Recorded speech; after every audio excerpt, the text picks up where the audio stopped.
Boy, didn't that cop backlash. But 29,000 comments. He said it's a real shame as businesses will suffer further damage and will lead to poor health outcomes as a result of the huge stress. Meanwhile, Labour's Deborah Russell in a video post said, to quote, "It worries me that perhaps people went into small business without really understanding how you might build up a business or capitalise in the first place, so you have the ongoing strength to survive a setback." So, look, just a thought with our panellists on reading the room politically in times like these. What do you think, Mihi? Getting the tone right and getting it right consistently, is it tough? Hey, as a little current affairs show who never gets any prime time or platform, 3,000 likes is quite a few likes, but 15,000 angry faces is not great. So, and in terms of both of them, I think isolation is really dangerous when you're on a computer by yourself and you don't have the opportunity to bounce your ideas or your political rants off other people. So that's probably what's happened here. Right, interesting. What do you think, Thomas? Do you agree with that? Yeah, I mean, I do, and I think it's if you look at the really kind of good politicians we've had in recent years, from Clark to Key to Ardern, I think the one sort of skill they all have is basically good judgment and good intuition. They pretty much always nail it, they get the sentiment right. And I think, unfortunately, if you look at what Bridges said, probably 70-80% of it, a lot of people would agree with, but he just got that tone off. Deborah Russell, there may have been a legitimate point on what she was trying to raise, but I think, probably the less said from her for the time being might be the better. It's one of those things when you're having a little discussion in your head and you shouldn't say it. Exactly. And they're really, it's often, and the dangerous thing about these is it's often those comments that really enrage voters, much more than a big faux pas, something like that. Right. I feel it's looking down or talking down to them. It's like when Emily Thornberry, who was a Labour shadow foreign secretary in the UK, talked about white van drivers, talked about working-class Brits, and she basically lost her career over it. And it was just a passing comment, but it gets under people's skin. Finally, just a word on this. I see John Key praising Christopher Luxon running as Nationals candidate in botany. To quote, if Chris was the Prime Minister, I think what you'd see is a very strong emphasis on the economy.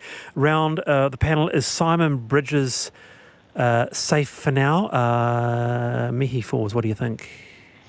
I'm less political than you guys, but who would want to be in the opposition or rolling the opposition leader at the moment when the country's in? Would you wait a little while? I'm not sure. Yeah. What do you think, Thomas? Yeah, I'm with Mihi. I think he probably is safe. I think there's a few keyboard warriors have been trying to stir this up, and a few journalists have jumped on it, but I don't think anybody's going to challenge him for the time being.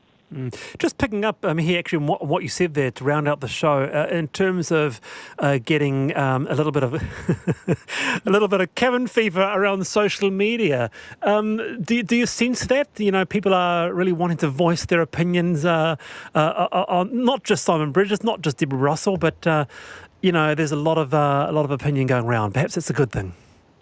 Well, I don't know. I think I'm reading the same people over and over again. I think other people have kind of put their devices down and gone to bake a cake or something.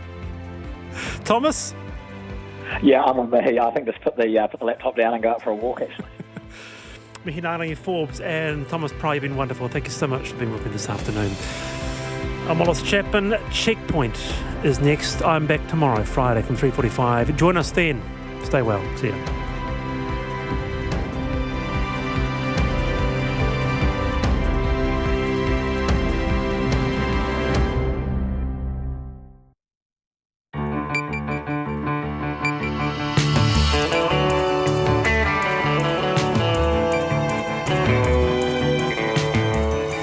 Whakarongo mai koe ki te reo irarangi o Aotearoa. This is Checkpoint on RNZ National. I'm Lisa Owen.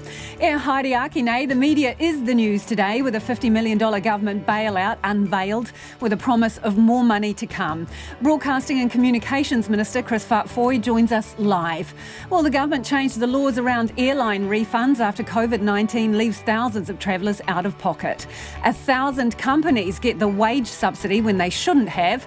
Almost 4,500 people have burst their bubbles, ignoring the lockdown rules. So how will level 3 be enforced? We'll ask the Police Commissioner. A group of Wellington restaurants band together to deliver food and cut out Uber Eats. And Aucklanders forced to stay home could now also face water restrictions. The fun just keeps coming. RNZ News at 5 o'clock. Good afternoon. I'm Anna Thomas. The Prime Minister is confident the country can avoid a second wave of COVID-19 infections if people stick to the rules. Just 3 new cases were recorded today, the lowest number for many weeks. 4.5 weeks of lockdown finish on Tuesday. Jacinda Ardern says the restrictions at level 3 are to avoid the resurgence in cases seen in other parts of the world. And that's why we're moving slowly, cautiously, confidently down through our alert level system. At the same time, we're very prepared. We're taking nothing for granted. But I'm confident with the path that we've carved ourselves, we should prevent New Zealand having that experience. And 2 more people with COVID-19 have died, bringing New Zealand's death toll to 16. One was a woman in her 60s who had been a patient in intensive care in Dunedin Hospital. She had underlying health conditions. And a man in his 70s who died was from the Rosewood Rest Home cluster in Christchurch. And the Director General of Health, Ashley Bloomfield, today laid out how health services would operate under Alert Level 3. Hospitals remain open for emergency and acute care, of course. Some elective services, including surgery and radiology, will be provided under Alert Level 3, and more detail will follow on that. In aged residential care, only family visits for palliative and compassionate care reasons will be considered. Ashley Bloomfield says GPs will continue to conduct virtual consultations as much as possible. A COVID-19 centre in South Auckland is testing people who aren't showing any symptoms in a bid to reach at-risk Pacific communities.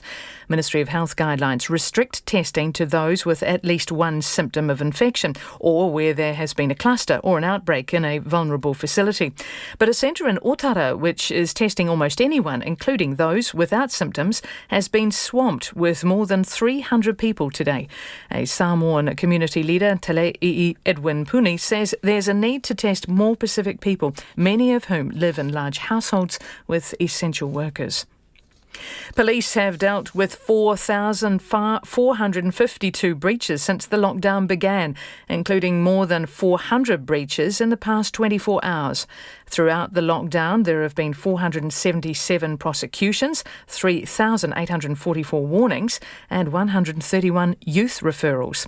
The Police Commissioner, Andrew Costa, says as the country prepares to move to Alert Level 3 next week, New Zealanders must not get complacent about following the rules. It's fair to say there has been more activity in recent days. However, there has been permission for people to move to go and set up ready for Level 3 in terms of businesses. Overall, the compliance level has been good. Andrew Costa says people will be out in force over the long weekend, as they were over Easter, to ensure people are not undertaking non-essential travel. The Broadcasting Minister has hit back at criticism the government should have immediately shifted its online advertising spend to local media hard hit by COVID-19. Media commentators say the $50 million government support package announced today doesn't have much for newspapers or their online platforms. The government has been spending about $33 million a year on advertising with Google and Facebook. Chris Farfoy says it wasn't something that could be done quickly. We were getting pressure to make sure we did something in the short term to have an immediate adrenaline hit for the sector. This is what this is, while we make sure we continue to work on the second package, which will look at issues like competition and like issues around online advertising as well. And Chris Farfoy says that second support package will be considered at COVID-19 budget discussions next month. A rural Auckland resident says creeks are drying up as the region teeters on mandatory water restrictions. Watercare says storage lake levels have now dropped to 48%, under the halfway mark for the first time in 25 years. It says the dry weather forecast means people must use less water to avoid strict restrictions next month. David Hurl, who lives down the road from the Mangatangi Dam, caught a third less rain than normal last year, and this year is looking no better. 2 creeks that are normally running fairly well are both bone dry. You know, you could walk across them in your most expensive pair of shoes and do no damage. And that's huge, you know, when creeks actually dry up. David Hurl from rural South Auckland. In sport, the New Zealand Cricket Chief Executive David White says any potential postponement of the Women's World Cup on New Zealand soil next year is unlikely to be decided before July. A report in the Sydney Morning Herald says cricket officials across the Tasman are strongly considering postponing the Men's T20 World Cup in Australia from the end of this year until February next year. Such a move would likely have ramifications for the Women's World Cup, due to start in New Zealand in the same month. White says while postponing the women's tournament hadn't yet been on the agenda, the upcoming World Cups would be discussed by the CEOs of the major national bodies on a conference call tonight. I know that Cricket Australia is working very closely with their government authorities, and they're planning for it to go ahead in October and November. But of course, there's contingency planning going on and lots of discussions, but no decisions will be made. If the decisions are made, that will be in July. David White. And football's national club knockout competitions for men and women, the Chatham and Kate Shepherd Cups, have been cancelled for the year because of the coronavirus pandemic. And that's the news. The World Health Organization warns we're not out of the woods yet. Make no mistake, we have a long way to go. This virus will be with us for a long time. Early childhood centres debate whether to open. There's a strong number out there that are saying we're not prepared to open. And there is a number out there who said, no, we're going to throw caution to the wind and give it a go. And the government looks at using overseas tech for contact tracing. The tech industry has been calling for more transparency about what pandemic technology the government is looking at and where it's getting its advice from. Keeping an eye on the news, morning reports, weekdays from 6 on air and online. And now the short forecast from Met Service until midnight tomorrow. Northland, periods of rain, possibly heavy and thundery, clearing tomorrow. Auckland, Coromandel, Bay of Plenty and Taupo, occasional rain or drizzle, clearing tomorrow and fine spells developing. Gisborne and Hawke's Bay, high cloud today, scattered rain for a time tomorrow. Waikato to Manawatu, also Taumaranui and Taihape, isolated showers developing this evening, turning to rain for a time overnight and tomorrow morning. Horowhenua to Wellington and Wairarapa, also Bulla, Nelson and the Marlborough Sounds. Rain about Nelson and Bulla, spreading north tonight, clearing tomorrow morning and then mainly fine. Marlborough, excluding the Sounds, also Canterbury, Otago and mainland Southland. Cloudy areas today, mainly fine tomorrow. For Westland, Fiordland and Stewart Island, scattered rain or showers, but fine spells increasing in Westland tomorrow. And for the Chatham Islands, cloudy periods with occasional rain later tomorrow. RNZ National, it is 5:07. Thanks, Anna. And this is Checkpoint. I'm Lisa Owen. The media is the news today, with a $50 million bailout package for the industry unveiled by the government. And there's more money to come for a sector that's already dug deep into the wage subsidy scheme.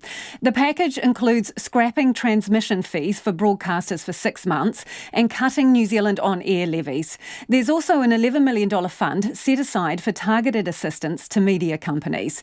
A number of media organisations have cut wages and jobs, or even shut up shop during the lockdown after a dramatic drop in revenue due to the COVID-19 pandemic. The government says the multi-million-dollar package is just stage one, and more will be revealed in the budget in May. Broadcasting and Communications Minister Chris Fafoy joins us now.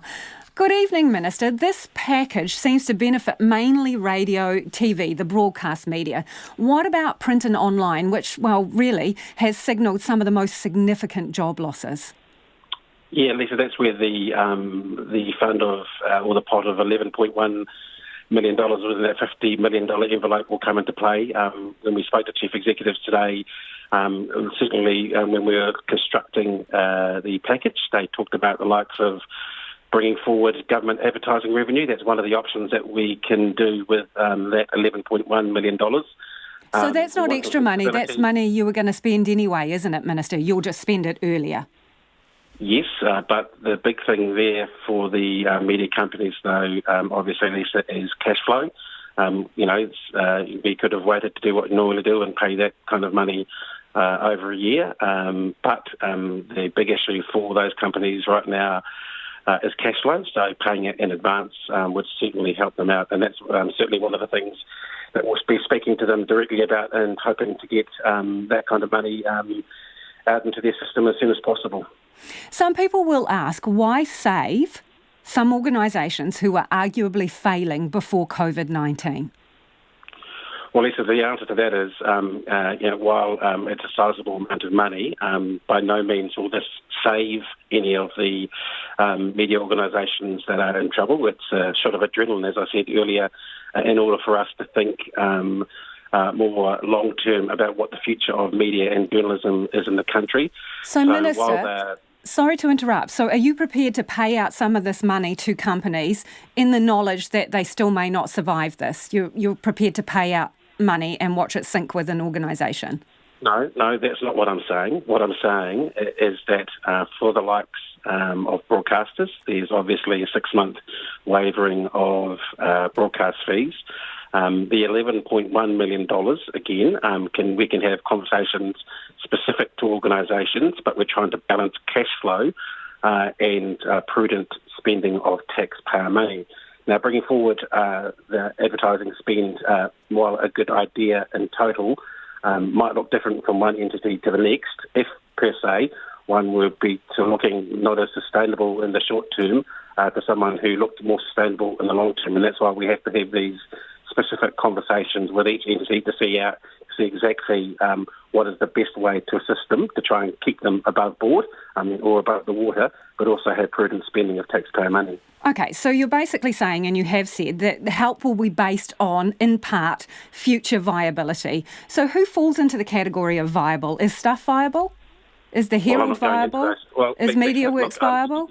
You can keep going through every media entity, but I'm not going to answer that question because when we've been having conversations directly with those organisations, they're all in commercial confidence. So you can rattle through the list of every media company in the country if you want, but I'm not going to go and get into the commentary of their viability in the short, medium or long term. Okay, let me put it another way, Minister. Is it part of the deal, when they get money, they need to open their books to you to show that they are viable? Yes, absolutely. That's one of the gates that they're going to have to go through to make sure that they've been affected by COVID, and I think most obviously are because advertising revenue has been affected, but also that they've taken steps themselves to make sure that they can respond to that and as viable as possible.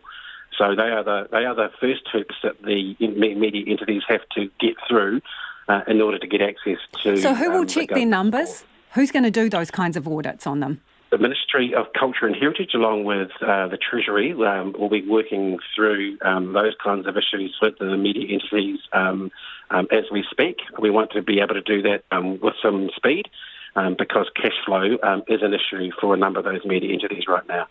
Okay, I want to talk to you about a consumer affairs issue, but first, you have said that there is more money coming. How much more? Well, we'll tell you when we're ready. Is it going to be as big as this tranche or bigger?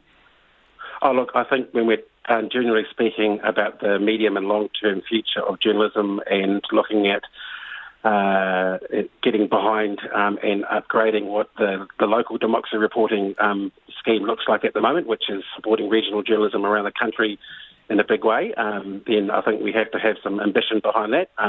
We're still working through that policy. You have to go through a budget bit, but in order to, I think, to support the function of journalism, we're going to have a good look at what that looks like. And as I say, the first tranche is $50 million, and we're going to have to look at all the wider stuff as well. All right. Can we just quickly put your consumer affairs hat on and listen to this clip from a woman? Air New Zealand is refusing to give refunds. Lots of people are in this situation. And I want to play you this woman's story because there are a lot of people like her, if you could listen. Yeah. I'm a customer of Air New Zealand, a quite unhappy one at the moment. After 3 years of saving up money, my husband and I booked our tickets with Air New Zealand. We spent over $6,000 for 3 adults and 2 children. All we got was an e-ticket. That's been cancelled. We've contacted Air New Zealand. My husband's lost his job. They're holding that $6,000 and they've said that if we want any of that money back, we're going to get charged $2,100 in fees. They have, however, offered us a credit for 12 to 18 months. Which is not going to be useful for us because we're just battling to put food on the table. So I would love to know from Minister Farfoy what he's going to do to help customers. Minister Farfoy, what are you going to do to help customers? Look, it's not easy. My understanding of the situation is when Air New Zealand cancels a flight because it's outside of its control, people can get a credit, and it's a refund if it is within its control. Obviously, there is very little travel at the moment, and a lot of that is obviously out of Air New Zealand's control. People are desperate for money, though, aren't they, Minister? Some people are desperate for money, and I'm just wondering, we know what the law is, but does that seem fair or kind to you? Because we've heard that word kind a lot of times. So is it fair or kind from Air New Zealand?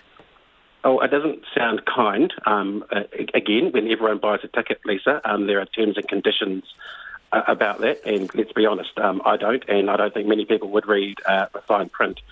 But I would hope that in instances like this, and we've had correspondence like this too, Lisa, that Air New Zealand is seen to be doing the right thing. Like every other company, are under the pump financially. A very small percentage of their flights will be flying at the moment, so they are under the pump as well, and obviously have to have a government loan facility to stay afloat. Again, I think that they should try and do the right thing in some of these cases, especially when, I think that's the first time I've heard that particular case, but we've Minister, heard correspondence of a similar ilk. We're just almost out of time. You've got about 15 seconds. Consumer New Zealand says laws are outdated and the government needs to amend the Civil Aviation Act to give consumers the right for refunds, regardless of the reasons for the flight being cancelled. Will you look at that? Yes, we will, and we know we're out of step with other jurisdictions, so I think that needs to have a look at. When? You're telling me about this, asking me about this now. She did write to you, that lady.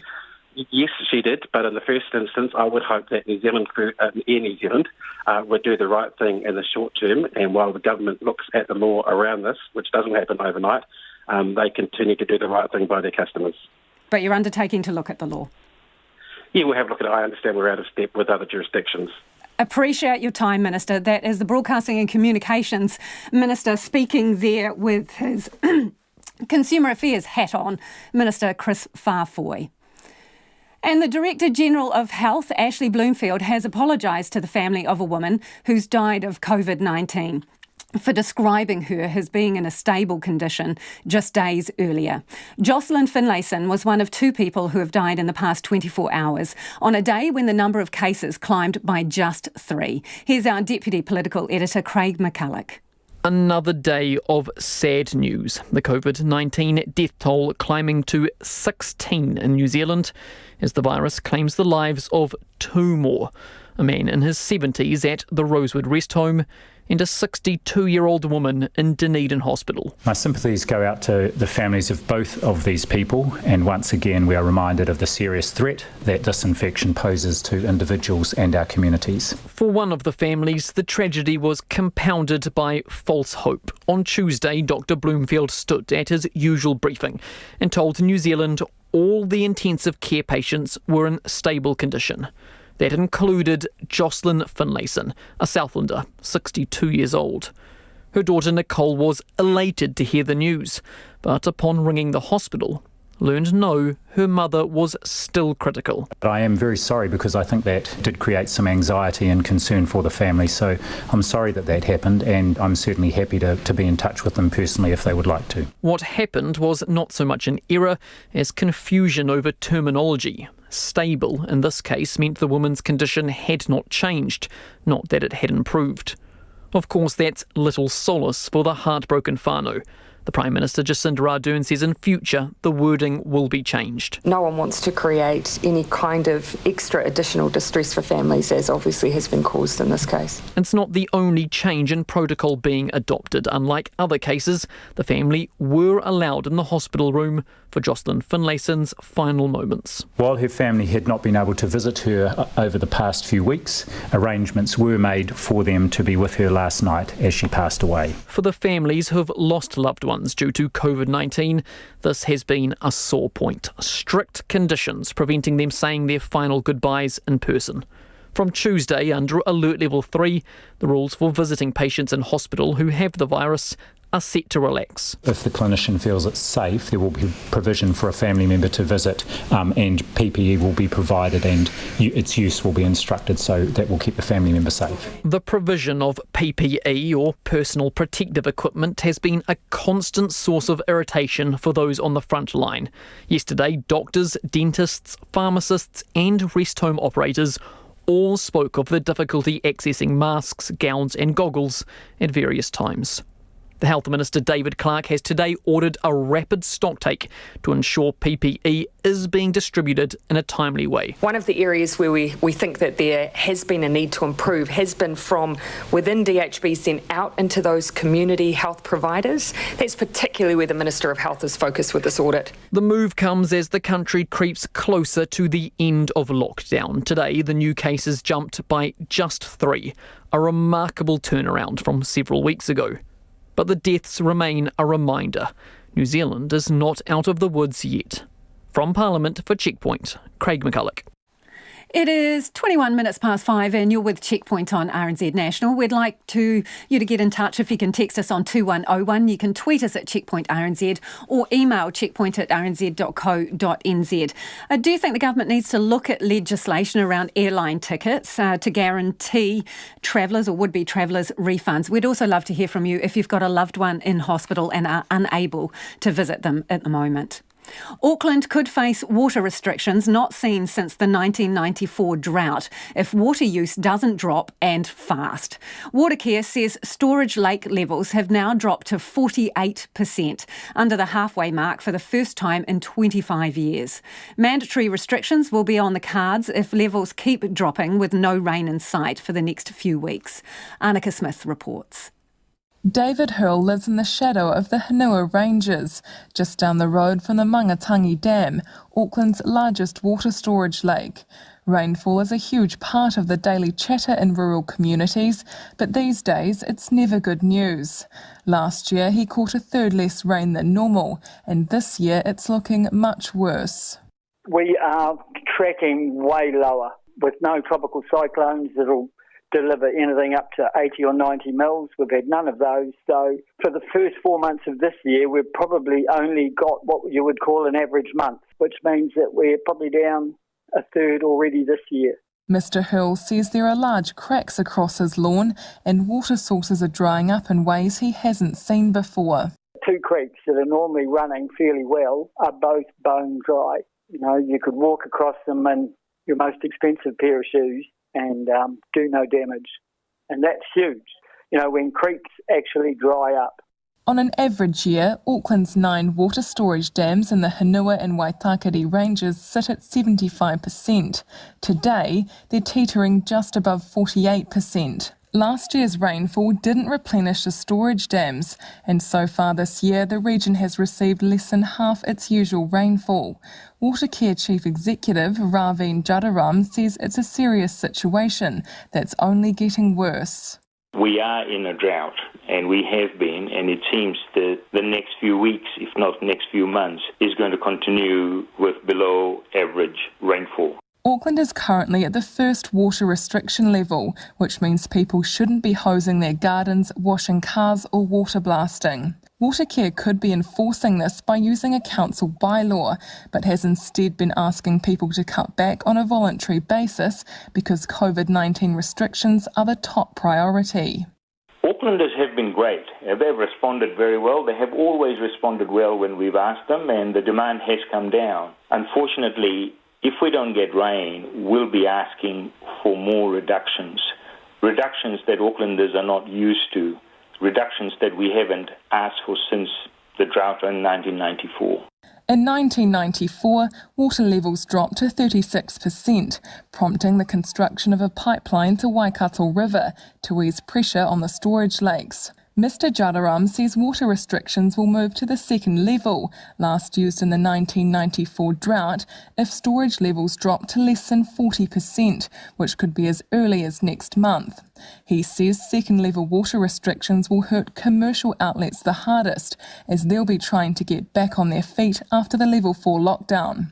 Consumption has dropped, but as we move from level 4 to level 3, we are expecting some of the commercial enterprises to begin operating, and we do expect water demand to go up. Mr Jadaram says it's more important than ever Aucklanders conserve water, as the weather forecast has nothing but dry conditions in store for the coming weeks. Aucklanders are asked to not use any water outside their homes and keep showers to under 4 minutes. I tāmaki makoto, mo te hōtaka o te ahi nei, ko Annika Smith aho. To Australia now, where there's been an arrest of a man whose behaviour in the wake of a crash that killed 4 police officers has been labelled disgusting. The officers last night pulled over the 41-year-old mortgage broker for speeding in his Porsche when they were hit by a truck on Melbourne's Eastern Freeway. The man not only fled the scene but later posted graphic photos of the aftermath on Facebook. The ABC's Samantha Donovan explains how the drama unfolded. Well, it all started at about 10 to 5 last night on the Eastern Freeway in the Melbourne suburb of Kew. 2 police officers pulled over a Porsche, which they allege had been doing about 140 kilometres on the freeway heading to the city. It's alleged that the driver tested positive to drugs, and the 2 officers then decided to impound the car, we're told. They called in 2 other officers for backup, which is apparently standard practice when a car is being impounded, and all 4 officers were out of their cars in the emergency lane. Then a refrigerated semi-trailer heading towards the city, doing about 100 kilometres an hour, has moved into that emergency lane, travelled a short distance, hitting the 4 officers as well as the 2 police cars and the Porsche that ended up in the front of the truck. The Chief Commissioner of Victoria Police, Graham Ashton, has confirmed that the police officers didn't stand a chance given the speed at which the truck was travelling, and the male and female senior constables and 2 male constables died at the scene despite the best efforts of several Good Samaritans who attempted first aid. The Chief Commissioner of Victoria Police, Graham Ashton, has spoken this morning. He says that the 41-year-old has an extensive criminal history involving a range of offences, and he was well known to the police. And we understand that that man is now with police helping the homicide squad with their investigation. Before leaving the scene, he allegedly took photos of the carnage, photos described as graphic by the Chief Commissioner, and he posted them on Facebook. Now, Graham Ashton has confirmed Victoria Police has asked Facebook to ensure those photos are taken down and people are being asked not to circulate them. Well, they're disgusting. It's an indictable offence to leave a scene of an accident. But certainly, as the Chief Commissioner, to have had 4 officers killed last night from someone who has clearly been driving erratically on the freeway and with an extensive criminal history, it disgusts me. And today, when I'm spending time with the family members of those deceased officers, I can tell you it will absolutely disgust them. If I wasn't wearing this uniform, the Chief Commissioner, I'd be giving you far more colourful language about that. The Victorian Police Commissioner Graham Ashton ending that report from Samantha Donovan. The Mayor of Queenstown Lakes has described plans to cut hundreds of tourism jobs as a horror show. One of the country's largest tourist operators, Ngāi Tahu Tourism, has announced plans to close its businesses for the foreseeable future, with 300 jobs on the line. Tourism businesses around the country have been hemorrhaging staff and income since the borders closed and lockdown started last month. Tourism leaders told our reporter Tess Brunton more high-profile operators are likely to follow suit and go into hibernation. Each year, Ngāi Tahu Tourism hosts more than 1 million guests across its iconic businesses. Now jobs at Shotover Jet, Franz Joseph Glacier Hot Pools, Hollyford Track and Rotorua's Agrodome and Rainbow Springs could be among the casualties. Tourism Industry Aotearoa Chief Executive Chris Roberts says the job losses are piling up around the country. We could see tens of thousands of jobs go in the tourism sector. Even more than 100,000 jobs could potentially disappear. It really brings home how big this impact is, that even one of our most iconic, one of our biggest tourism businesses in the country can't carry on without any customers. Ngāi Tahu Tourism and its businesses have claimed more than $1.5 million in wage subsidies to support more than 200 workers. Ngāi Tahu has released a statement on its decision. The impacts of COVID-19 and the related moves made to protect New Zealanders' health have taken a significant toll on the tourism industry, from which Ngāi Tahu Tourism has not been immune. our tourism businesses, alongside the rest of the industry, no longer have any revenue. And even when the industry does eventually re-establish, it is expected to take a long time to recover. Chris Roberts says Ngāi Tahu Tourism would join an increasing list of high-profile operators entering hibernation. So we have seen the likes of Hobbiton, Te Puia and Rotorua and now Ngāi Tahu Tourism make the sensible business decision to close their doors, to minimise their costs and hopefully be in a position to re-emerge when the opportunity arises. The Mayor of Queenstown Lakes, Jim Bolt, says many of the jobs on the cutting block are in his district. This is another major number of redundancies, people without a job to add to the many thousands we have already. I've been keeping a rough total of the numbers that operators have told me that have been made redundant. I'm well over 5,000 now. This is a horror story. He used to own Shot Over Jet. Given that it was my own blood, sweat and tears that caused Shot Over Jet to be an iconic part of tourism in New Zealand, I feel that very heavily personally as well. Another major Queenstown tourist operator says it's also reviewing its staffing, but no permanent staff have been made redundant yet. Real Journey says they're planning for them due to the impact of COVID-19, but won't action them until after the wage subsidy scheme ends. Tourism Export Council NZ Chief Executive Linda Keane says it's a sad day for tourism. I do hope that this isn't going to be the start and that there will be a further domino effect. The industry has seen many challenges over the decades. This is the biggest one, there's no doubt about that. But I also hope that the government will hold the faith with their future decision making. She says businesses need more clarity about whether the wage subsidy scheme will be extended or what other support will be put in its stead. Ngāi Tahu has confirmed a final decision on cuts will be made in May after a full consultation process. For Checkpoint, ko Tess Brunton, tēnei.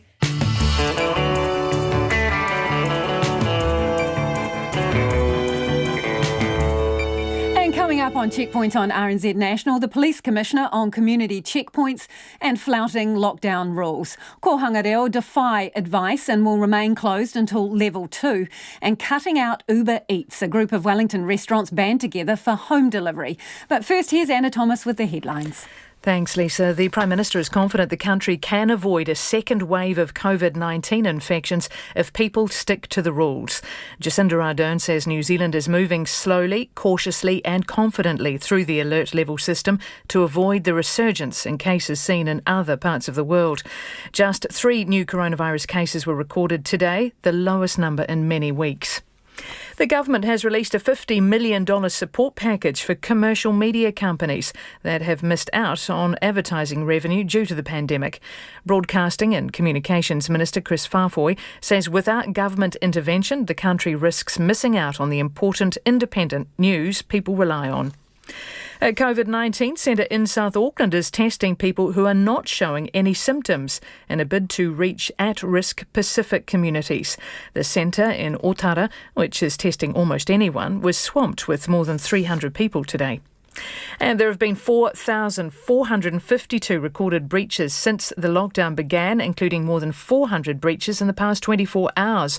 The Police Commissioner says New Zealanders must not get complacent as the country moves towards alert level 3. Residents in rural South Auckland are being told they must use less water to avoid harsh water restrictions. Watercare says storage lake levels have now dropped to 48%, under the halfway mark for the first time in 25 years, as further dry weather is forecast. European Union leaders are expected to sign off on a huge rescue package worth more than €500 billion for countries hardest hit by the pandemic. During the virtual meeting overnight, they will also approve a common approach to lifting lockdowns. And a new online food ordering platform has been created to help small independent businesses begin to take orders at alert level 3 without having to use a multinational delivery company. 150 companies have signed up to Eat Local NZ since it went live last Friday. It's 27 to 6. Ora anō, this is Checkpoint and I'm Lisa Owen. The Police Commissioner will be joining us in just a moment, but let's go quickly to the business news now with Nona Peltier. Nona, banks have been helping small businesses manage their debts and cash flows during this COVID-19 pandemic. What have they been doing? Yeah, they've been helping businesses with all sorts of, options for repayment of loans, whether that be deferring a payment or temporary interest-only repayments, extensions to the term of loans, that sort of stuff, consolidations, you name it. Anyway, so far they've helped 36,000 customers. That's $28.9 billion worth of new loans or restructured loans. So yeah, quite a lot of help that's been offered there. And what else has been going on the markets today?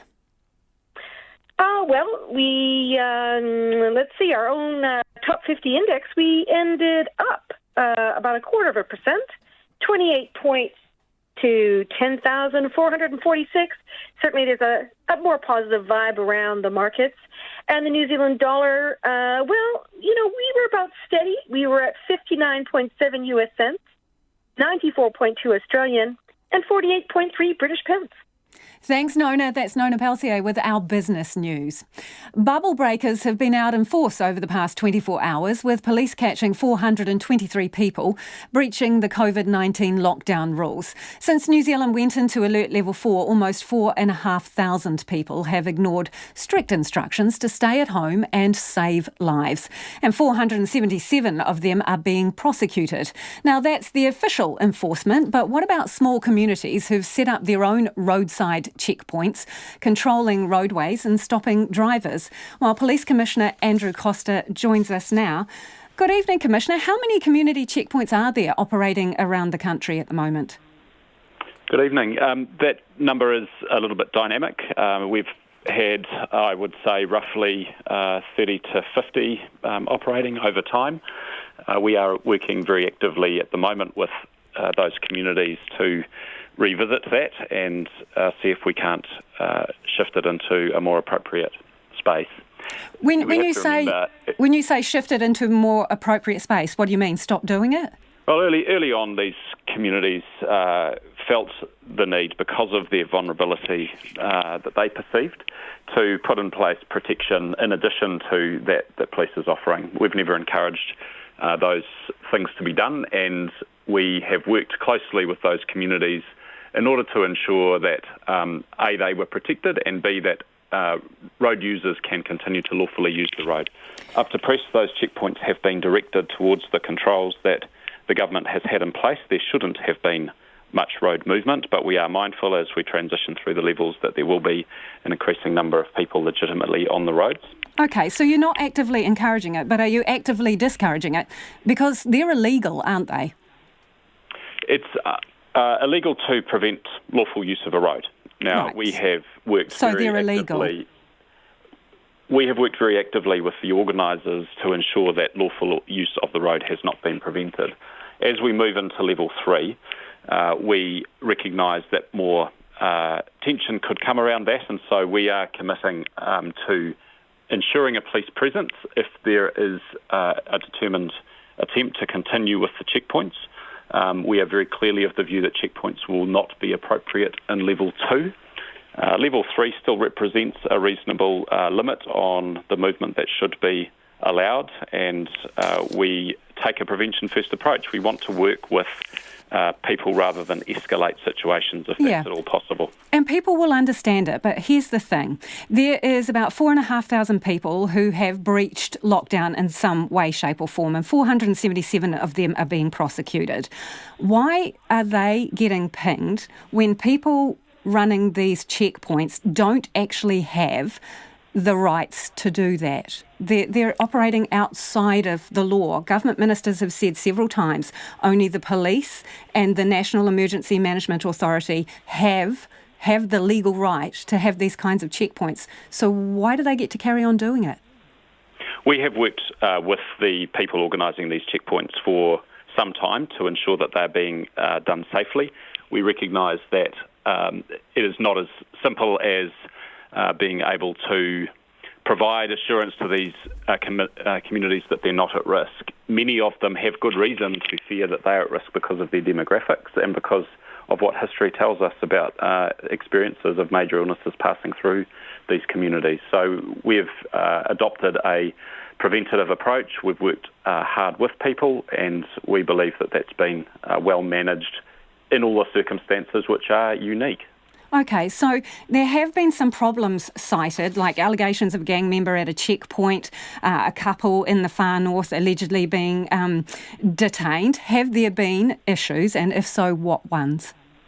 We have looked into the instances that have been traversed in the public, and in each event we've found discrepancies between what's been reported and what actually Was there happened. a gang member on a checkpoint? We do not believe that gang members have been involved in running checkpoints at any stage. It is possible that a gang member has stopped at a checkpoint at some stage and appeared to be involved, but we do not believe that gang members have been running checkpoints. And what about people's right to free movement? Has it been restricted in any way by these checkpoints? Because the other issue is that they're presenting as legitimate, that they are authorised in some way. So the checkpoints that have operated, we believe, have been well directed towards the controls that the government has had in place.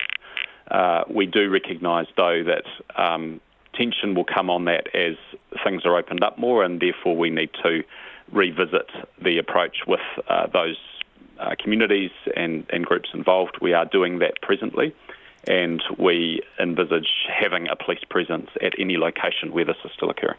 So, am I getting this right? If you break the law with good intention, then that's okay?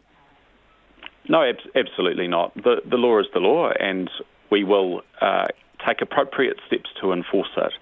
We need to bear in mind that the motivation from these communities was to ensure the safety of all people in the location. Whether a prosecution is required needs to weigh a bunch of different factors, and in this instance, the offence would be blocking a public road, and that is not generally what we've seen, that people have been allowed to pass. Are they essential workers? Are they essential workers policing the checkpoints? Because under lockdown, they should be at home if they're not, shouldn't they? It's certainly a fair observation that they have taken a level of risk by being where they have been. We have worked very hard to make sure that those people are operating safely and that they've had the appropriate protection in place. This has not been a straightforward exercise, as you'll appreciate. It unfolded at a time when the controls were uncertain, the level of risk to communities was uncertain. As we return to a lower risk situation, then there is every reasonable expectation that the checkpoints will return to a normal situation as well.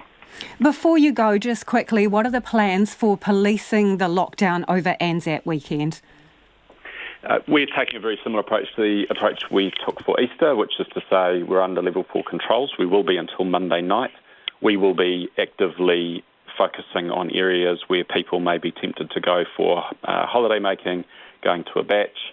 The message is still the same: stay home, do the essential things that you're allowed to do. Level 3 is actually quite a similar message to that. We will still need people to abide by the intent of the controls, and we'll be checking. Are you aware, Commissioner, of any construction sites that have been breaching the level 4 lockdown? I'm not personally aware of that at this stage. All right, we really do appreciate your time this evening. That is Police Commissioner Andrew Costa there. The government's wage subsidy scheme has been paid to nearly 1,000 companies who shouldn't have received it.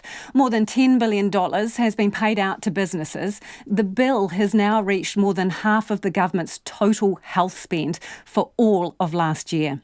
Thousands of applications for the subsidy continue to pour in every day, with dozens of family trusts among those receiving the money. Checkpoint has been told an update on the audit process is due to be announced soon. Nita Blake-Person reports. The government's wage subsidy scheme was broad in its reach and bold in its intention. It was designed to keep as many people in their jobs for as long as possible as the economy took an unprecedented hit.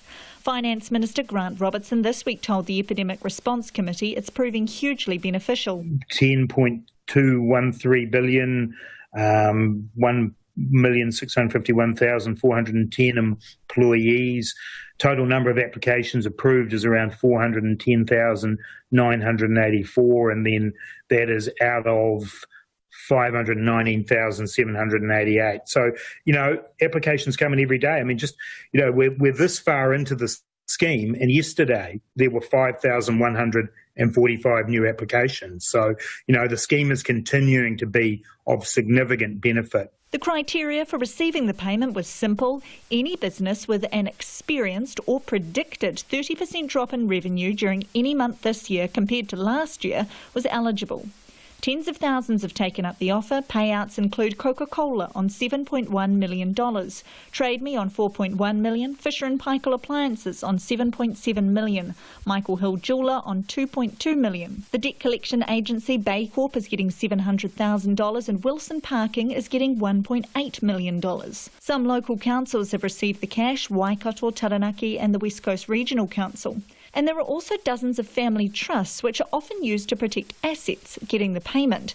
Unite Union National Organiser Mike Treen says he understands the scheme as a high trust model, but doesn't think that's right. Family trusts appear principally as a mechanism to avoid taxation rather than anything else. That's what they seem to have been established for. So it seems to be they don't do any other productive purpose. So can't see why they should be getting a subsidy. He says thorough auditing needs to be done to make sure the system isn't abused. Hundreds of thousands of workers are losing money, and the intention was that at least the jobs would be maintained, but some companies will be trying to profit from the government largesse when I don't think that they should. But Chartered Accountant Dennis Moodley says he's not at all surprised to see family trusts getting the money. Initially, family trusts, when they were originally formed, one of the main reasons was for protection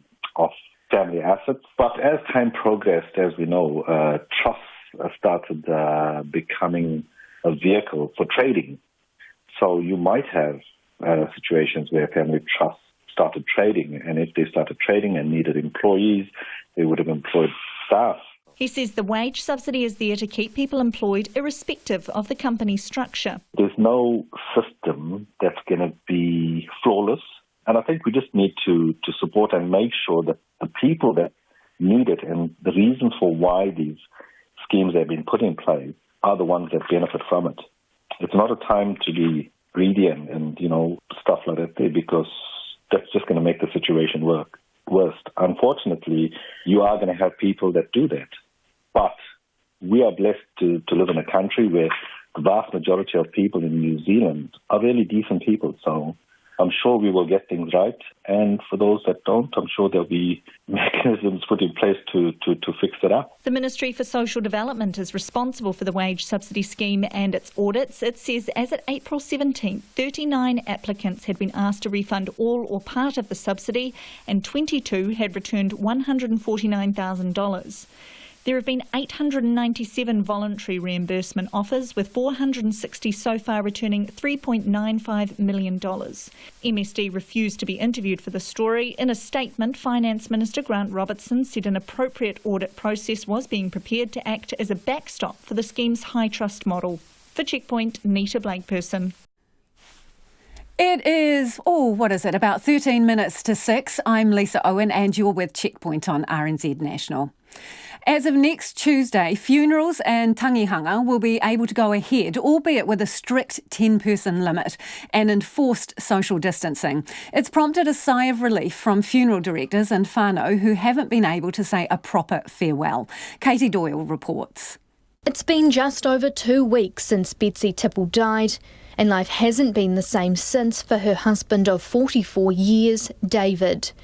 He says that luckily his family live on the same farm and so were able to hold a private funeral which they live-streamed for those who couldn't make it. Several of them have said that there were distinct advantages of the in-home small group video presentation versus the more intimidating presence in a massive hall with hundreds of people. This way, even the youngest of grandchildren who were able to speak were willing to speak. Mr Tipple says it's cruel that other families haven't been able to farewell their dead over the last 4 weeks. As New Zealand moves into Alert Level 3, funerals and tangihanga are able to go ahead, albeit with a strict 10-person limit and enforced physical distancing. But the president of the Funeral Directors Association, Gary Taylor, says he isn't yet sure whether all families will be able to hold funerals.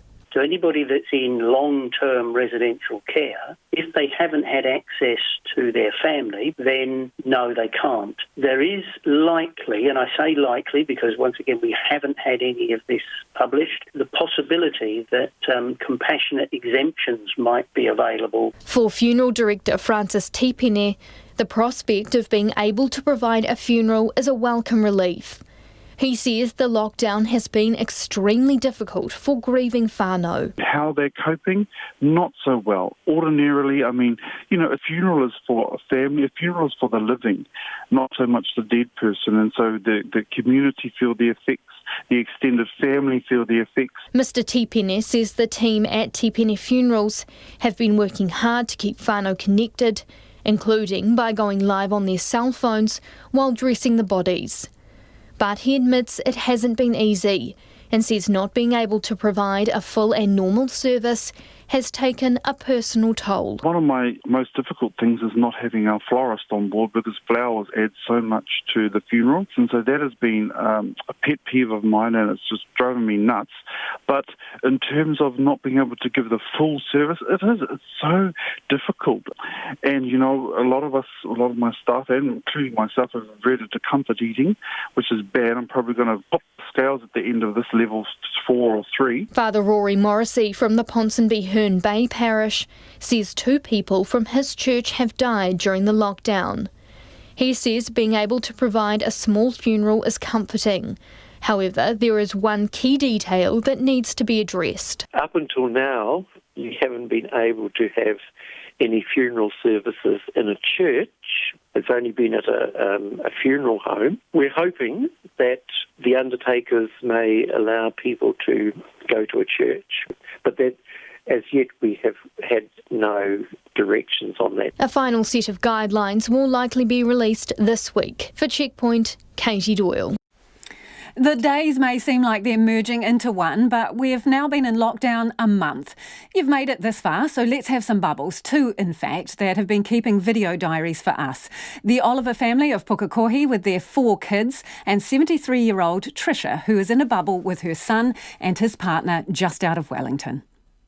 In the final instalment of the Bubble Diaries, it's time to reflect. If this is turned into a movie, who would play you? Christian Bale, or Danny DeVito, or maybe The Undertaker. Probably my sister. She does a bit of acting. Yeah, Meryl Streep, because I think she's a thoughtful actress. And prepare to fly the coop. She's finally felt well enough to leave the nest, break the bubble, and go back to where she really belongs, out there among the trees around us. Lockdown about now can feel like anything from 4 to 40 or 400 weeks, depending on your perspective and the quality of your bubble. In the Oliver's Pukekohe bubble, 2-year-old Kenny's still nailing this whole lockdown thing, literally. Smash. There you go. Hammer in hand, he's smashing apart a monster block of ice. Every day, Mum and Dad freeze one of Kenny's toys inside an icy slab for him to rediscover. Today, it's a dinosaur. You found a dinosaur in there. Cool idea. Bubble life breeds creativity. Same day and retiree Tricia, captive in her bubble near Wellington, looks like she could be making her own ransom note out of newspaper cutouts. It's actually a card for her daughter-in-law in Hong Kong. With her birthday tomorrow, time's now running out, so I'm trying to make a card, cutting out letters from any bit of printed matter I can get hold of, starting with the Dominion Post. Fortunately. Over the past month, our 2 bubbles at opposite ends of the North Island have baked, biked and blown off steam and had just a little bit of booze in some cases to stave off bubble mania. Cheers. I've worked out that I'll never be a baker. I've just been astounded listening to the news and how you can't buy a bag of flour for love nor money. Seems to be the new toilet roll. So obviously everybody around the country except me is baking away. In the Oliver's bubble, homemade pizza powers them through day 24. So we made our pizza bases and I'm just about to decorate my pizza with toppings. Little Kenny is utterly dwarfed by his. Big pizza. It's a big pizza. As he delights in the enormous task before him, in our other bubble, something's gnawing at Tricia. Her fillings. Amazingly, I'm having to say I can't do without my dentist. And more specifically, I can't do without my fillings in my teeth, some of which have been dropping out. And I've got a friend in a similar position, and she had such a big filling that dropped out that her husband had to get his file out of his toolbox and file down the offending tooth because it was causing her so much annoyance. In Pukekohe, Kenny's toolbox is put to good use too, while Lesiele and Dan Oliver reflect on what they could have, should have, would have done in lockdown, if only. What do you wish you had done before lockdown started? Gone to Bunnings or Mitre 10 and got some DIY stuff. We could have done so much around the house and in the garden. Got a haircut. Preach into the choir, Dan. Both our bubbles break out of the lockdown through the digital world. Tricia's homemade birthday card makes it to her daughter-in-law in Hong Kong on time via video chat. And that's the sound of her daughter and son-in-law playing ping pong on the dining table in Austria. Ooh, bubble envy. Well, I mean, I know I'm incredibly lucky, but I suppose I am getting a bit fed up with the same old routine each day. It's just the same, and I'd just love to be able to be let out and have more variety to the day instead of waking up each morning and thinking, right, here we go again. Kenny?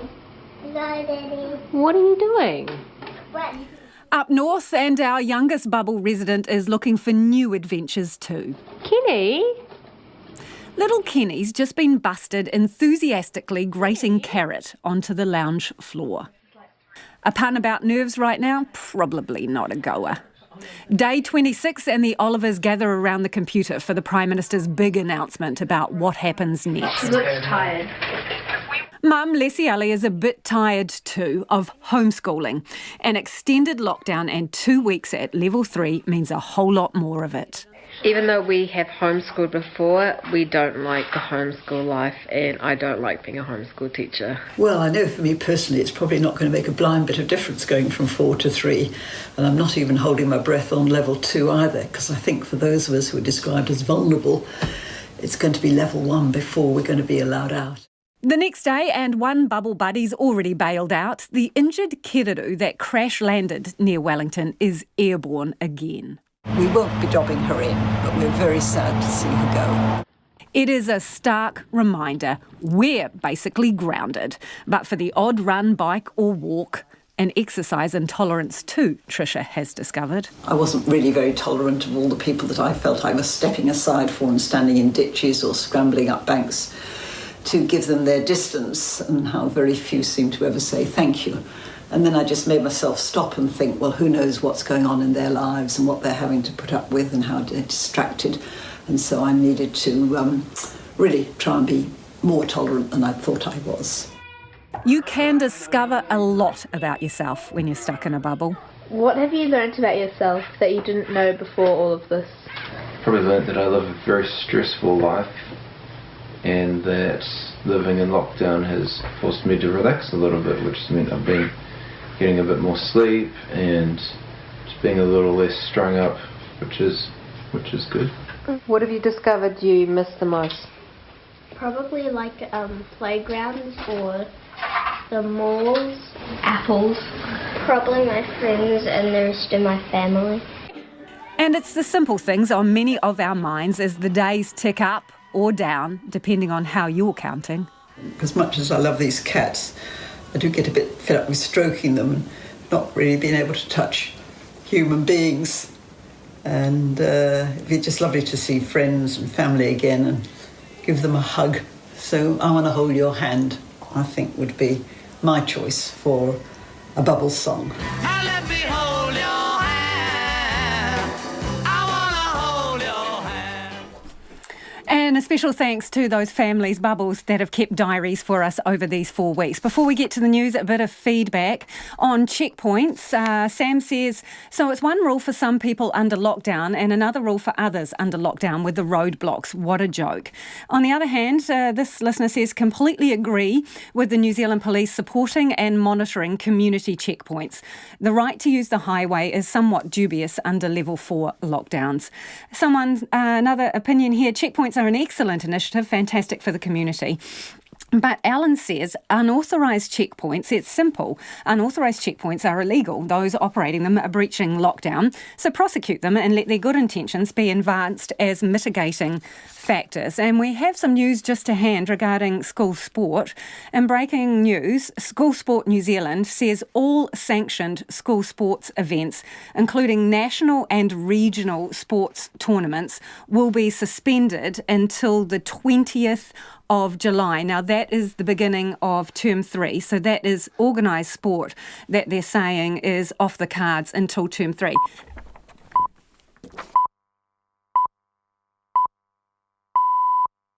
RNZ News at 6 o'clock. Good evening, I'm Anna Thomas.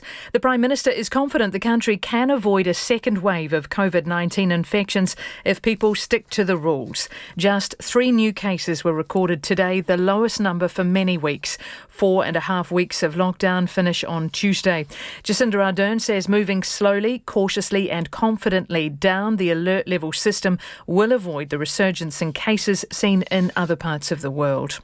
And 2 more people have died from COVID-19, a man in his 70s from the Rosewood Rest Home in Christchurch and a 62-year-old Southland woman. The woman has been in intensive care in Dunedin Hospital since April the 7th. Her family had not been able to be with her for most of her time in hospital, but the Director General of Health, Ashley Bloomfield, says arrangements were made for them to be with her as she died overnight. Some checkpoints currently blocking roads in Northland and Tairāwhiti will be allowed to continue under level 3. The police estimate 30 to 50 community-led blockades are in place at the moment, but they are working to reduce the numbers. The Police Commissioner Andrew Costa told Checkpoint that under level 3 police presence at checkpoints may be necessary. We have worked very actively with the organisers to ensure that lawful use of the road has not been prevented. As we move into level 3, we recognise that more tension could come around that, and so we are committing to ensuring a police presence. Andrew Costa says at level 2 there should be no community checkpoints in place. A COVID-19 centre in South Auckland is testing people who are not showing any symptoms in a bid to reach at-risk Pacific communities. Ministry of Health guidelines restrict testing to those with at least one symptom of infection or where there's been a cluster or an outbreak in a vulnerable facility. But a centre in Otara that's testing almost anyone, including those without symptoms, was swamped with more than 300 people today. A Samoan community leader, Telea Edwin Puni, says there's a need to test more Pacifica. You still have family members, either they are working as essential services or go out to get stuff, and they can pick it up, the coronavirus, and they can bring it to the home. And here's 2 weeks, we don't know. And that's why the sooner we get tested, the better. Telea Edwin Puni says he wants the government to work with Pacific communities to help further testing efforts. A media commentator says the government's $50 million support package for struggling media doesn't do much to help newspapers. The Broadcasting Minister Chris Farfoy has announced what he calls an immediate adrenaline shot for the industry, which includes scrapping transmission fees for 6 months and cutting New Zealand on-air levies. A former editor of the New Zealand Herald, Gavin Ellis, says the only help for newspapers appears to be $11 million set aside for so-called targeted assistance. The publishers will be disappointed. The broadcasters will be thankful because this will go some way to reducing their overheads, and that's very important. But as the Minister says, there needs to be a lot more to come, and for the newspapers, it needs to come quickly. Gavin Ellis says $11 million is the equivalent of NZME's advertising revenue for a month. Auckland Airport says international passengers for just the first 20 days of April are down more than 95% on the year earlier. March passenger traffic fell 40% on last year, with declining numbers expected to continue in the weeks ahead, with fewer repatriation services expected. The Chief Executive, Adrian Littlewood, says Auckland Airport is now operating at about 10% of its capacity, with no certainty as to when the market will recover. He says the organisation had made the tough decision to start consulting with staff about proposed changes to staffing levels in line with a much smaller capital program, fewer flights and people travelling. And another major Queenstown tourist operator says it's reviewing its staffing after being hit hard by COVID-19. Real Journey says no redundancies will be actioned until after the government's wage subsidy scheme ends. More than 270 employees are on the wage subsidy scheme, paying out $1.9 million. Earlier today, Ngai Tahu Tourism announced plans to close its businesses for the foreseeable future, with 300 jobs on the line. In sport, football's national club knockout competitions for men and women, the Chatham and Kate Shepherd Cups, have been cancelled for the year because of the coronavirus pandemic. The opening rounds of both competitions were due to kick off this weekend. New Zealand football's head, Andrew Pragnell, says the decision hasn't been made lightly, but it's clear neither competition can go ahead. He says their priority is getting community football back up and running. The Australian Prime Minister, Scott Morrison, is indicating openness to the Warriors being granted an exemption to enter the country for the resumption of the Rugby League's NRL. The NRL planning to restart matches on May the 28th, but a major challenge is the New Zealand club gaining clearance from the Australian Border Force. Mr Morrison says an exemption for the Warriors can be looked at favourably, adding the final say on the competition's return will likely fall to the New South Wales state government. And that's the news. This is a COVID-19 official government announcement. New Zealand remains at alert level 4, so continue to stay home. You can get fresh air and exercise every day in your local area, but remember to stay in your bubble. You can also go into your business to do the minimum necessary to prepare for alert level 3, if you can do so safely. Detailed information is available at business.govt.nz/COVID-19. The Anzac Day long weekend is coming up, but unfortunately you can't head away. Police will be enforcing the requirements to only travel for the right reasons. Go to covid19.govt.nz for more information. And now the short forecast from Met Service until midnight tomorrow. Northland, periods of rain, possibly heavy and thundery, clearing tomorrow. Auckland, Coromandel, Bay of Plenty and Taupo, occasional rain or drizzle, clearing tomorrow and fine spells developing. Gisborne and Hawke's Bay, high cloud today, scattered rain for a time tomorrow. Waikato to Manawatu, also Taumaranui and Taihape, isolated showers developing this evening, turning to rain for a time overnight and tomorrow morning. Horowhenua to Wellington and Wairarapa, also Buller, Nelson and the Marlborough Sounds. Rain about Nelson and Buller spreading north tonight, clearing tomorrow morning, then mainly fine. Marlborough, excluding the Sounds, also Canterbury, Otago and mainland Southland. Cloudy areas today, mainly fine tomorrow. Westland, Fiordland and Stewart Island, scattered rain or showers, but fine spells increasing in Westland tomorrow. And for the Chatham Islands, cloudy periods, occasional rain later tomorrow. RNZ National, te reo Irirangi o Aotearoa. It is 6:07. More news headlines at 6:30. Thanks, Anna, and thanks for joining us. This is Checkpoint and I'm Lisa Owen. Media companies hard hit by plummeting advertising revenue since the start of COVID-19 level 4 lockdown have been offered a lifeline by the government in the form of a $50 million support package. However, even the Broadcasting Minister admits it won't be enough to keep them afloat for long. Ruth Hill reports. At a time when credible news sources are more important than ever, many media companies are in danger of going under. At least 500 jobs in the industry have gone in the last couple of months, and hundreds of other journalists have been forced to take pay cuts and holidays as advertising revenue has plummeted. Broadcasting Minister Chris Farfway says today's package, which includes $21 million to cut transmission fees for broadcast media for 6 months, $16 million to waive media companies' contributions to New Zealand On Air, and $11 million in other targeted assistance, is like emergency first aid. Without government intervention, we risk losing the skills and range of perspectives which provide important independent news and information that New Zealanders rely on, especially at times like these. The Minister concedes more is needed, and officials will be working with the industry on a second package that will be included in COVID-19 budget discussions in May. However, he notes there were serious structural problems in the industry even before COVID, and the government wants to be sure companies are being prudent.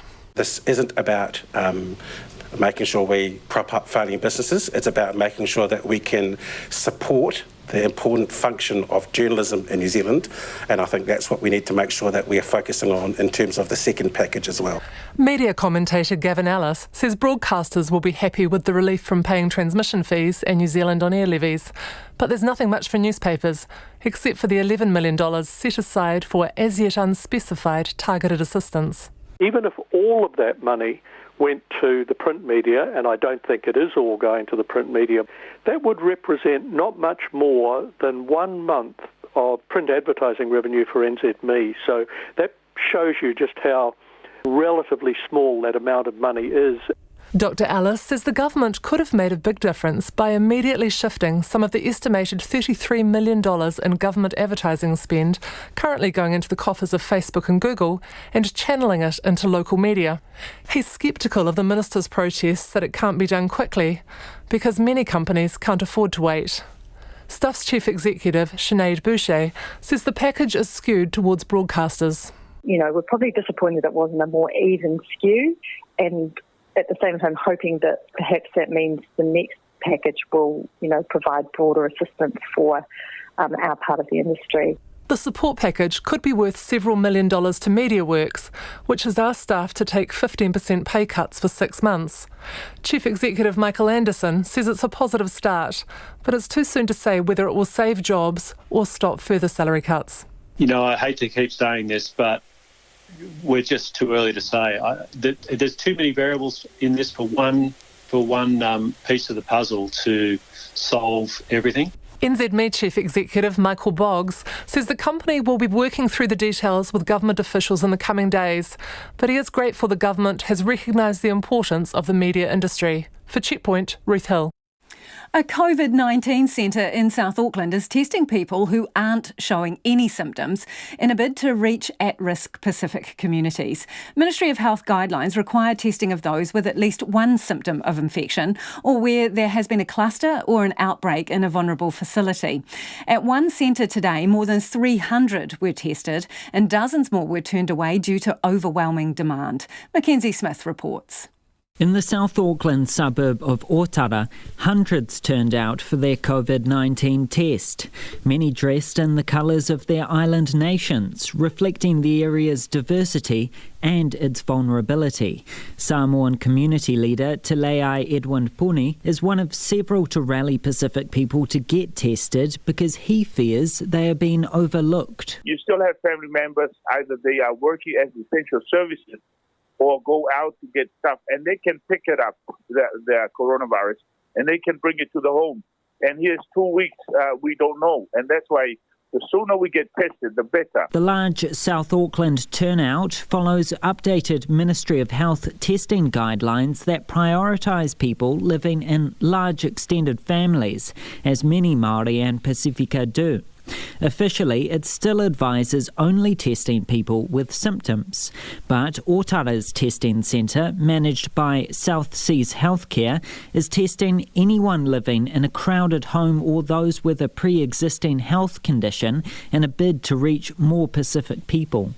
South Seas GP Andrew Chan Mao says that's because people weren't coming forward. One of our concerns has always been the low numbers of Pacific people being tested. And we haven't really known the reason why. We heard word of mouth that people, they're scared to go to the GPs and, of course, scared to go to CPAC centers to be tested because of the message that's been around, stay at home unless you're unwell. South Seas nurse Pene Pati says there's been an uptick in testing all week after the community was advised almost anyone could be checked. You better test to know by yourself, confidence that, I'm okay, it's negative. Yeah. So that is happening now. You can go if you feel that you need a test. Earlier this month, the government identified Pacific communities as being at greater risk of COVID-19 than others, in part because of larger households. It put $17 million towards a health awareness campaign in Pacific languages and support for Pacific health providers. At today's all-of-government briefing, the Director-General of Health, Dr. Ashley Bloomfield, said there's no requirement for asymptomatic people to be tested, but DHBs do have a range of approaches to testing. And you've seen that reflected in the 6,400 tests that have been done, because actually the number of people with respiratory symptoms at the moment is, almost record low, because we haven't been transmitting these infections to each other. Community leader Te Leai Edwin Puni says more than 300 people in Otara were tested and dozens more were turned away because the centre was so busy. He says he wants the government to work with Pacific communities to help further efforts. For Checkpoint, Mackenzie Smith. The Kohanga Reo National Trust has advised all Kohanga Reo to remain closed under Alert Level 3, saying they are not willing to risk transmitting the virus to its vulnerable kaumatua or to whānau. It follows similar moves from many early childhood centres, which have also indicated they won't be opening their doors next week. Te Aniwa Hurihanganui has the story. The Director-General of Health, Dr. Ashley Bloomfield, has repeatedly assured early childhood centres, including Kohanga Reo, that the infection rate among children is relatively low. But Kohanga Reo National Trust Chief Executive, Angus Hartley, says it's not just the children whānau and staff are worried about. A lot of our kohanga have kaumatua, either working in those kohanga or connected closely with the kohanga. That was the primary concern. A lot of the concern also is around their health. We have high incidence of heart disease, respiratory disease, diabetes, and that's across the whole spectrum. The main driver here is our health and well-being of our communities, our kohanga whānau. While confirmed cases of COVID-19 among Māori remain low at about 11%, new research by the COVID-19 modelling team at the University of Auckland has confirmed Māori communities are more likely to die from the virus if it does make a resurgence.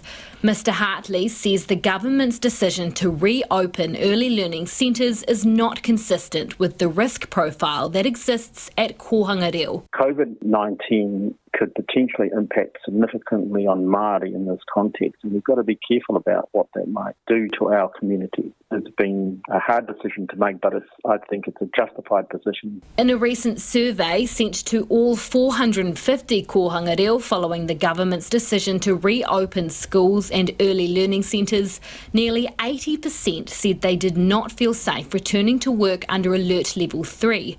The Trust says Kohanga Reo that do wish to open can, but must follow the health and wellbeing guidance set by the Ministry of Health. But some Kohanga Reo parents, like Georgia May Rutine, won't be sending their children to Kohanga even if they do open. Because I know the email comes through and it just said if it was opened at level 3, it would just be for essential workers, but I'd emailed and said that I wouldn't send Maya anyway. Coming into winter, when they're more likely to get sick anyway, why risk it? I wouldn't send them for a bit until I know that it's clear and safe too. The Early Childhood Council has also recommended that its centres remain closed. Associate Minister of Education, Calvin Davis, says the health and wellbeing concerns of whānau and staff across the board are completely valid, and he supports the Kohanga Reo National Trust's move. Oh, look, I support the decision. No one knows their situation or what's at risk better than they do, so I think good on them. They've would have spoken to their communities, their kaiako, their whānau, and they would have made this decision in the best interests of their staff and their communities in the whānau. The Trust is considering allowing children to attend another Kohanga Reo where possible if theirs decides to close. Online learning for Kohanga Reo children will continue. Mo te hōtaka o te ahiahi, ko te aniwa Hurihanganui, aho. It is 18 minutes past 6 and you're with Checkpoint on RNZ National. Some families stuck in India since lockdown have been forced to pay up to $30,000 to get on a repatriation flight home. Early tomorrow morning, an Air New Zealand 777 will take off from New Delhi, and as Jeremy Parkinson reports, on board is a 95-year-old whose visit to his home country will likely be his last. Karag Singh and his father Jagat are right now heading towards New Delhi from Chandigarh in India's north to catch the first of the New Zealand government's repatriation flights from India. When they left from New Zealand in January, they knew this trip would be the last time the 95-year-old Jagat would visit his country of birth. My dad, he lived all his life, and he was a Royal British Air Force officer, and he served 30 years in Indian Air Force, and he wanted to come to his ground roots basically for one last time, because he will never get that opportunity again ever. So he requested me if we'll take a chance and let's go and meet everybody. So I took him around, and he's quite religious in his way, so I took him to Golden Temple and all other big gurdwaras, temples which he wanted to visit, and met all the family. Our farm's still here, our land's still here, his ancestral land is still here.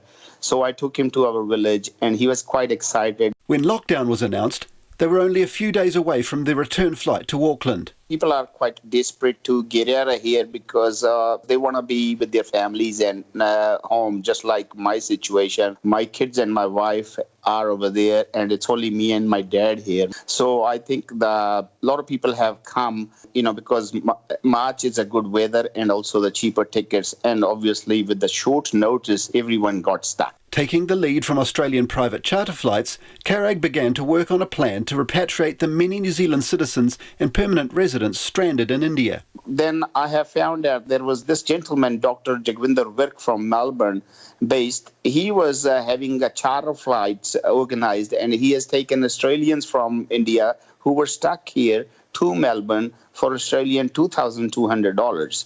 And so one of my family friends gave me his number, so I contacted him, and then we made a plan that we can offer. Wellingtonian Samantha Gomes' father is in the South Indian city of Bangalore. If he wants to take the flight out of Mumbai, he needs to travel by bus, which would take at least 16 hours. I do know there are a lot of Southern Indians. I know there's a lot of New Zealand citizens, and I'm talking Kiwis who've gone there travelling, are also there, stuck in places that are quite far away from the main city and struggling to understand how can they get to Bombay or to Delhi, because that's currently where the flights are flying from. So no indication that we have got or when I say we, I speak on behalf of my father, that there are any flights from southern India planned. They suggested they catch a bus to Bombay, which is absolutely ridiculous. The Ministry of Foreign Affairs and Trade haven't announced any plans for a flight from cities south of Mumbai. Of the 3 planned flights, 2 are from Delhi and 1 from Mumbai, and the seats aren't cheap, costing $5,500 each. $11,000 I paid up front day before yesterday, and which I believe, but on one hand, I thank New Zealand government and New Zealanders that they are coming to pick us up, but at the same token, there are people who are here with families, more families like 4 or 5, they have to pay $30,000, even though they are financing it with this, later on, they can pay later on, but still it's a $30,000 or $40,000. In some cases, there is a loan now they have to take. MFAT hasn't said how many New Zealanders are booked on the repatriation flights, the first of which is scheduled to take off from New Delhi's International Airport tomorrow morning. For Checkpoint, I'm Jeremy Parkinson. With Alert Level 3 approaching, small independent restaurants and cafes are coming up with ways of making sure they can still deliver to hungry customers. From a group of Wellington restaurants bandying together to deliver food across the city to a New Zealand startup with ambitions to compete nationwide with Uber Eats. The efforts are designed to make sure all the money goes towards the restaurants and sidesteps the fees when using delivery companies like Uber Eats. Harry Locke reports. Just before the lockdown, Jackie Lee Morrison, the owner and operator of Wellington Bakery Lashings, established the Pandemic Pack.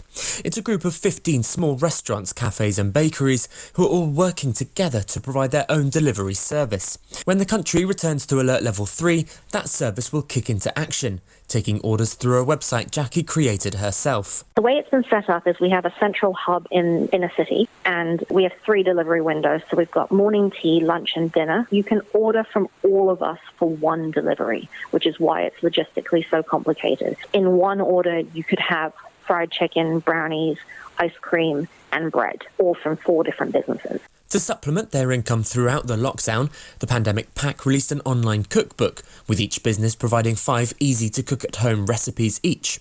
Currently, they've sold over 5,000 copies.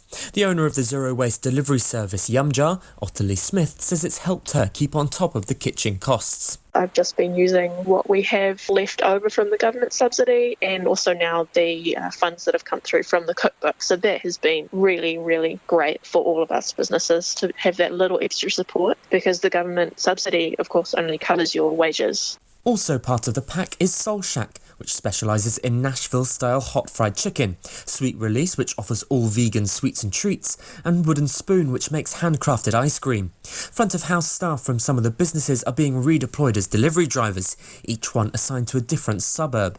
Jackie Lee Morrison says the whole aim of their delivery network is to avoid using a multinational company to deliver their food for them.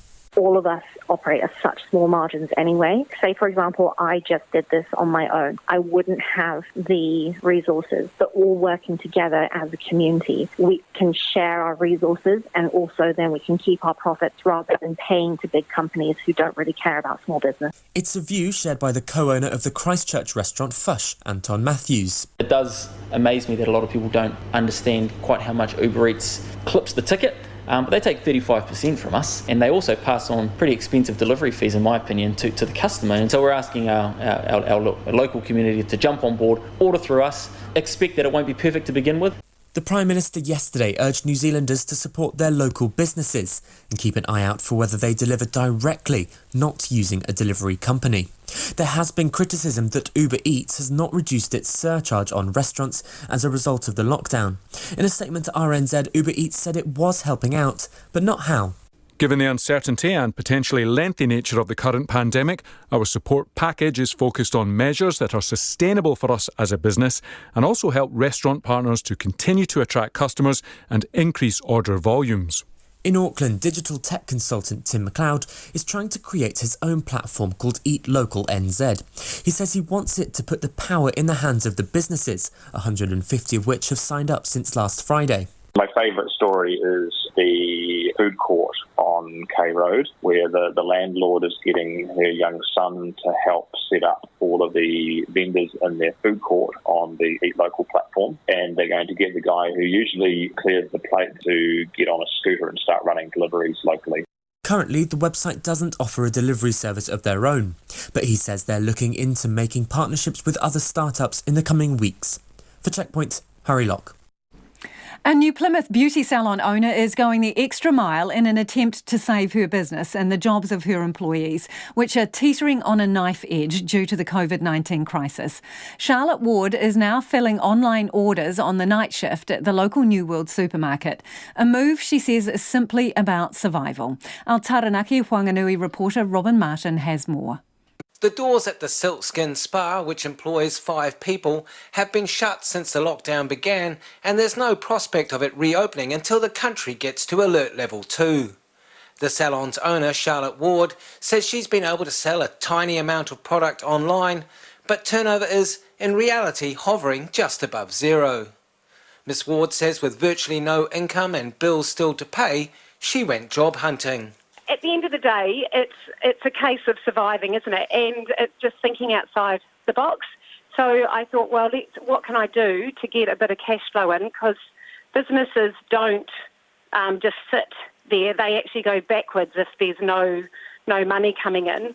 And now, rather than putting on makeup and smart business attire for work, Miss Ward dons a New World uniform. So I'm working night time, so I go in, depending on the day, either 3:30 in the afternoon or 6:30, and I work until midnight-ish with a group of really cool people, and we do all the online shopping for all the online orders.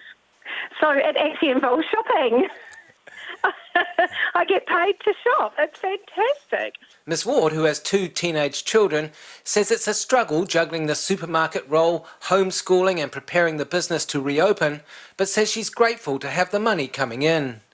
Meanwhile, Silk Skin Spa staff are receiving the wage subsidy and have been keeping themselves busy with online study opportunities and keeping in touch with clients remotely. Business manager and senior therapist Nikita Bailey says they are in awe of the sacrifice Ms Ward is making. It's honestly incredible. None of us girls have the words to come up with and to be able to say thank you and appreciate what she's doing for us to be able to keep our jobs and keep our families with a roof over their head and food on their plate. It's something that, 1 in a million bosses would do. The New World City outlet, where Charlotte Ward now works, is owned and operated by Rob Dowman, who says he's been blown away by the people lining up for jobs at the supermarket. People from media backgrounds, people from travel backgrounds, seriously big area in that part. And so they've turned up and saying, well, here's what I used to own. I used to own a boutique travel company, or I've been a part of an accommodation work stream that has now just dried up. There's so many different examples, Mr Dowman says he's deliberately tried to help out small business owners looking to tide themselves over. And he couldn't be happier to have Miss Ward on board. Charlotte has very clearly has such a can-do attitude and a positive attitude that goes with it. And as she says, I don't mind what I do, I just want to do something. So people like her have been able to come into the store, use their own responsibilities, her own common sense majorly. She shopped at the shop here. She knows the shop well. So, just to be able to step straight in and she's just done it. Meanwhile, Miss Ward says she'll have her ears peeled on May the 11th for any kind of announcement from the government about when the country is going to leave Alert Level 3. Mo te hōtaka o te ahi pōnei, ko Robin Martinaho. Good on you, Charlotte. Don't forget, you can check out all our stories online. Our news team will keep you up to date overnight and we'll be back again tomorrow. Have a fantastic evening.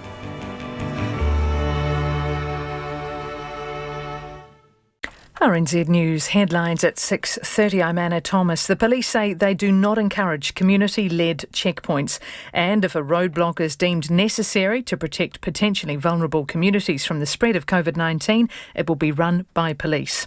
School Sport New Zealand says all sanctioned school sports events, including national and regional sports tournaments, will be suspended until July the 20th. The Prime Minister is confident the country can avoid a second wave of COVID-19 infections if people stick to the lockdown rules. Courts will be open to the public under Alert Level 3, but jury trials will remain suspended for some months. And research is underway in France to determine whether nicotine may help protect people from COVID-19. Those are the headlines. Next news and weather at 7. Tonight on Nights, a window on the world of urban farming, turning city warehouses over to market